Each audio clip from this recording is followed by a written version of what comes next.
Good morning मेरे प्यारे बच्चों, मैं संजय कुमार प्रजापति आज आप लोगों को पर्यावरण अध्ययन की पाठ्यपुस्तक हमारी दुनिया वर्ग 4 पाठ संख्या 11 पौधों की दुनिया बताने के लिए उपस्थित हूं। आप ध्यान से इस पाठ को देखेंगे।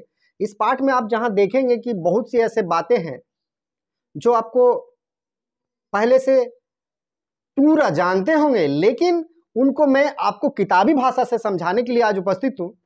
पौधों की दुनिया, पौधे किसे कहते हैं ये आप जानते होंगे, पेड़ किसे कहते हैं ये आप जानते होंगे। जानते हैं? चलिए, नहीं जानते हैं तो मैं फिर से बता रहा हूं, पौधे क्या होते हैं, पेड़ क्या होते हैं, झाड़ी क्या होती है।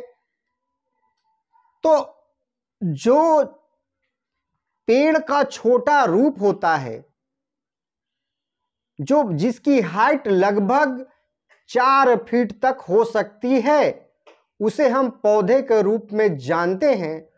और जो 4 से 5 फीट तक हो सकती है और उसमें कटीले हो और उसमें आपस में उलझे रहेंगे, उसको झाड़ी के रूप में कहते हैं। जैसे आप बबूल का पेड़ देखे होंगे, छोटा सा, वो झाड़ी है। अनार का पौधा देखे होंगे, वो भी झाड़ी का पौधा है। अब आप देख रहे होंगे कि अमरूद का पौधा नहीं कहा जाता है, अमरूद को हम पेड़ के नाम से जानते हैं। वहीं हम पालक साग, मूली, फूल गोभी, ऐसे छोटे छोटे जो होते हैं उसको हम पौधे के रूप में जानते हैं। मूली आप देखे होंगे, मूली की जड़ हमेशा जमीन के नीचे होती है। वैसे जड़ तो सबका नीचे होता है, लेकिन हम मूली का जड़ ही खाते हैं, उसके पत्ते भी खाते हैं ऊपर में जो होता है, लेकिन ज्यादातर मूलियां के जड़ हम खाते हैं। मूली हमारे लिए बहुत फायदेमंद होता है। ठीक उसी तरह से अन्य पौधे भी होते हैं जो हमारे लिए फायदेमंद है। जैसे तुलसी का पौधा दवा के रूप में काम आता है।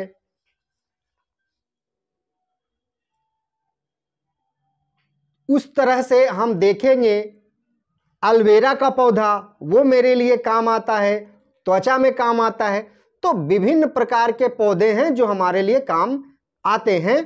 चलिए अब हम आपको चैप्टर से बातें को रखते हैं। पौधों को अपने सभी कार्य करने के लिए पानी की आवश्यकता होती है। पानी जीवन के लिए बहुत जरूरी है।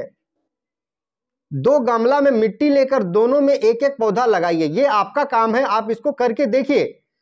एक में पानी डालो तथा एक में पानी नहीं डालो। 1 सप्ताह बाद दोनों पौधे के अंतर को देखो और सोचो। आपने जिसमें पानी नहीं डाला होगा वो पौधा मुरझा गया होगा, और जिसमें पानी डाला होगा वो पौधा हरा भरा होगा। रविवार के दिन राजू अपने घर के बगीचे में गया। राजू के पिताजी पौधों को पानी दे रहे थे।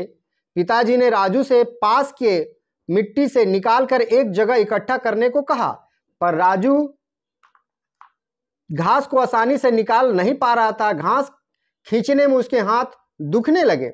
राजू के पिताजी ने कहा, राजू, घास की जड़ें बहुत मजबूत होती है, इन्हें खोदकर निकालना पड़ेगा। वहां खुरपी पड़ी है, उसकी सहायता से तुम घास को निकालो। राजू ने खुरपी से खोदकर घास निकाली। उसकी नजर मूलियों पर पड़ी। उसे याद आया, मां ने कुछ मूलियां मंगवाई है। राजू ने कुछ मूलियां उखाड़ी। अचानक तेज आंधी आई और बारिश होने लगी। वे घर की ओर भागे। पास का नीम का पेड़ जोर जोर से हिल रहा था। घर पहुंचकर राजू ने मां को मूली दी। पिताजी बोले, पौधे सूख रहे थे, अच्छा हुआ बारिश हो गई, अब हमें पौधे को पानी देने की जरूरत नहीं है। जब बारिश हो गई तो पौधे को पानी देने की जरूरत नहीं है। आपके सामने ये प्रश्न है सोचने के लिए। मूली जमीन के नीचे क्यों मिलता है? तेज आंधी में नीम का पेड़ क्यों नहीं गिरा? मूली और घास की जड़ में क्या अंतर दिखता है? राजू की मां मूली को क्या करेगी?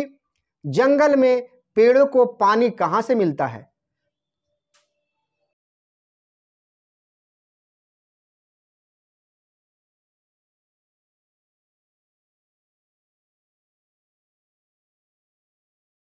की शेष बातें मैं अगले एपिसोड में दूंगा, आप ध्यान से देखेंगे उसे। गुड बाय बच्चों, thank you for watching. Thank you बच्चों।